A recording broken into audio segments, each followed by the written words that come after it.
the Real Estate U podcast with Letty Ann. Hi there, Letty Ann here, and welcome back to Real Estate U with Letty Ann. This afternoon, I'm grateful to have on the show today Sterling Scott. Sterling Scott is the owner of SVN, a commercial real estate company right here in the Kansas City metropolitan area. Welcome, Sterling. Thank you, Letty Ann. So I've talked to you for years. This is the first time we've actually met, and isn't that funny? We're meeting over Zoom.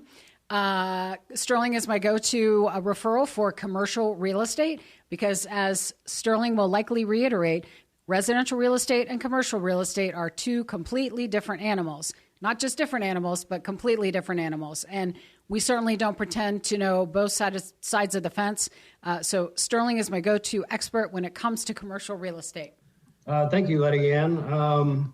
Yes, they are night and day. Frankly, I think we should have two different licenses at the state, one for residential, one for commercial, because they're so different. I have friends come to me and say, hey, I'm going to buy a house. Can you sell me a house? Certainly I can, according to my license, but I would have them in hot water, me in hot water, no idea what I would be doing. Same thing on commercial. It takes a professional to get through the transaction, navigate through the transaction, and have it go smooth. But you have I was going to say, well, then what you're saying between the lines is I'm your go-to residential gal. But I think your wife is a licensed... You're number two residential gal. I'm the number two residential gal. Sorry. That's okay. Your wife can trump me any day. That's the way it should go. So, but isn't that the beauty of that? So if your friends are saying, hey, Sterling, can you help me? You can go, no, but my wife can help you. That's a good efforts and teamwork. I bet you have interesting dinner conversations as well. According to she and I, we do. My kids can't stand real estate, obviously. They don't want to have anything to do with it. Just give them a while, right? I bet they're like, oh, I'm going to follow in my parents' footsteps. No? Well, as you know, it's not a 9-to-5 job. It's pretty much 24/7. And my kids, I think, just got sick and tired of hearing about it all the time. Yeah. And I'm married to a custom home builder, so I enjoy our conversations as well. And we learn from each other. So anyway, off the charts question is, where did your mom come up, or dad come up with the name Sterling? I love it. Oh, it was a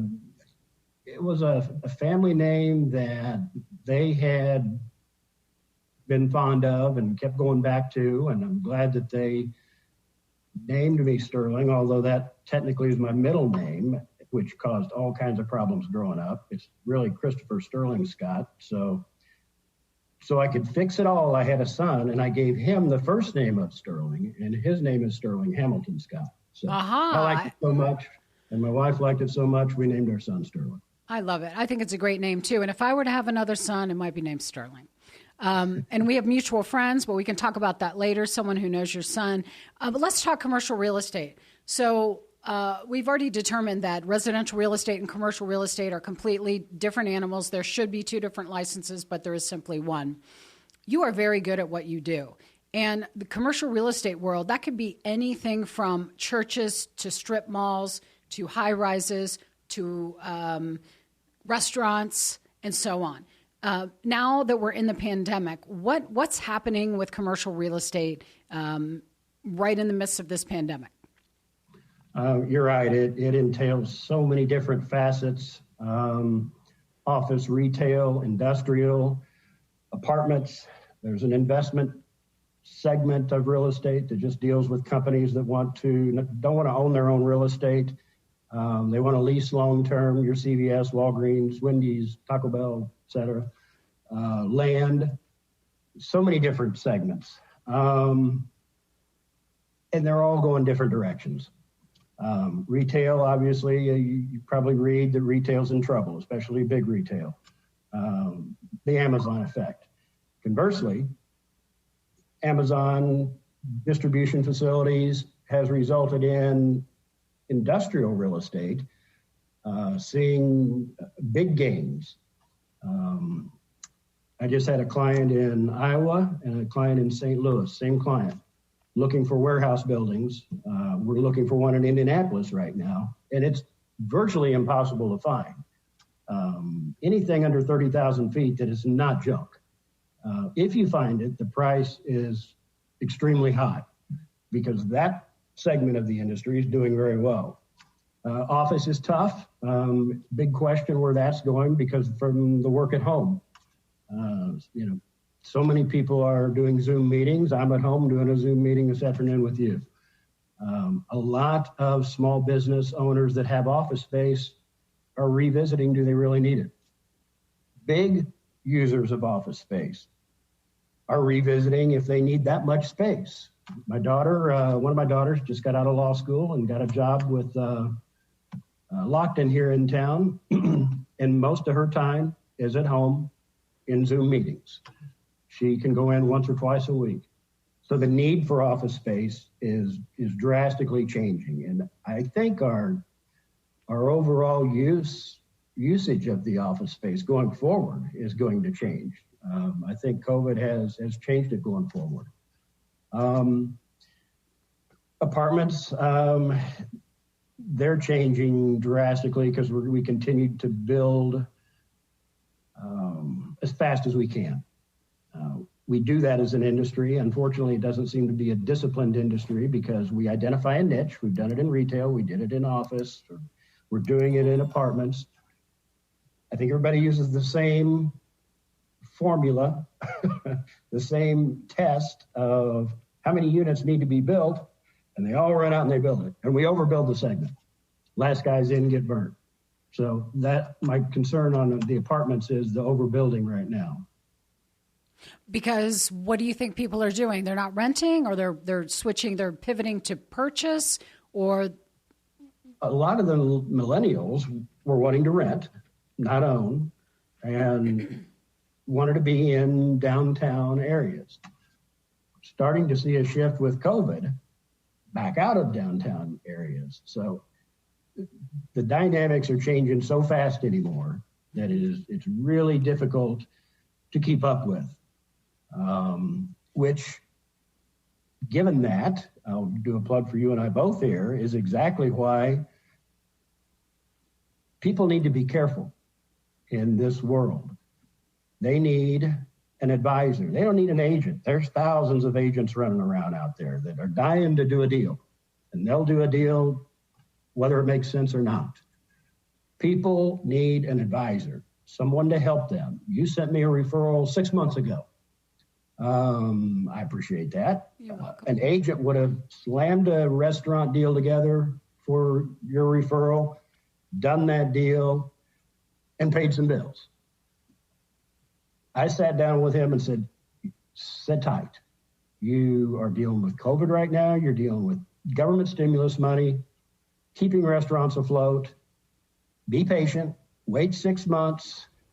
Many opportunities will come your direction. You have no idea what's going to happen this fall. Is this thing going to come back? And if so, probably will. How strong? We could have gone out and bought $1 million building or signed $1 million lease that he'd have to personally guarantee. And this fall, things shut down and restaurants really take another hit. Poor kid's probably bankrupt. But we've got him sitting tight.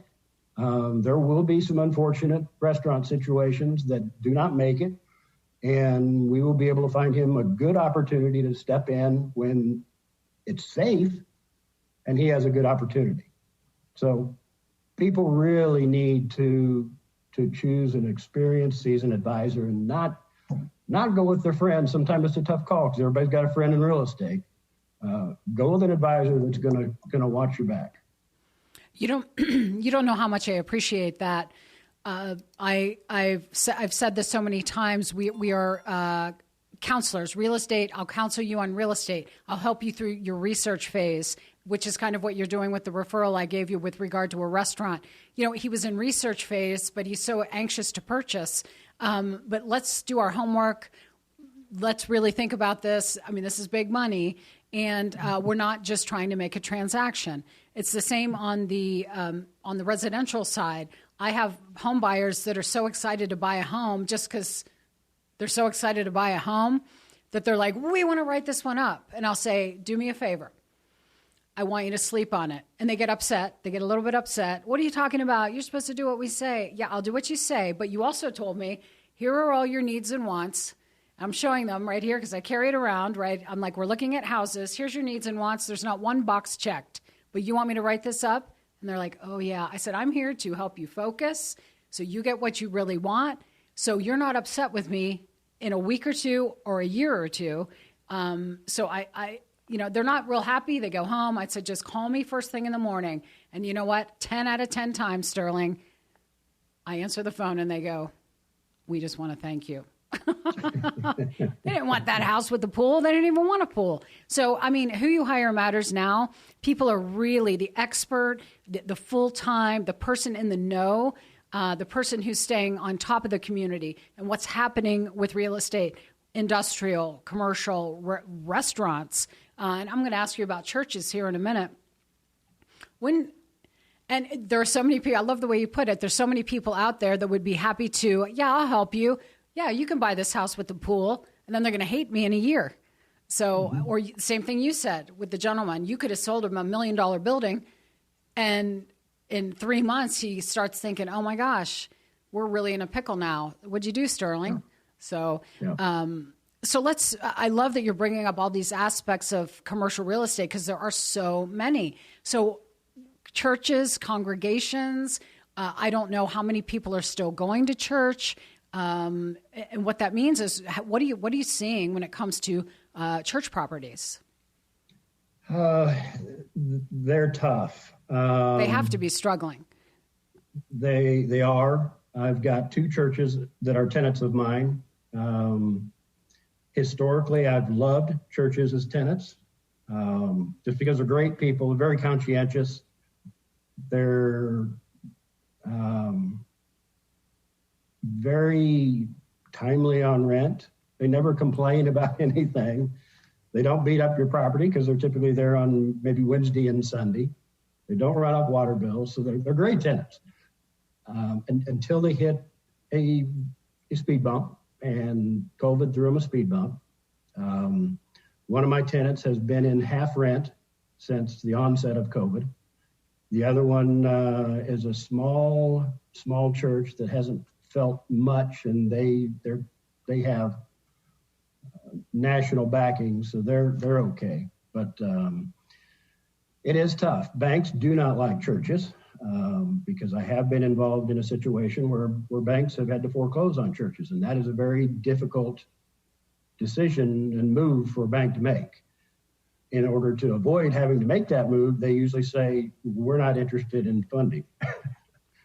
One of the referrals, another referral you sent to me was a big church in town, and that was a wonderful transaction, and they were able to sell to a church that was growing. Grew into their facility.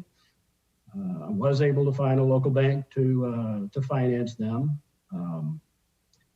Their lender at the last minute pulled away from them. So I was able to slide a local bank in that I had done deals with before and get financing for them. But churches are tough.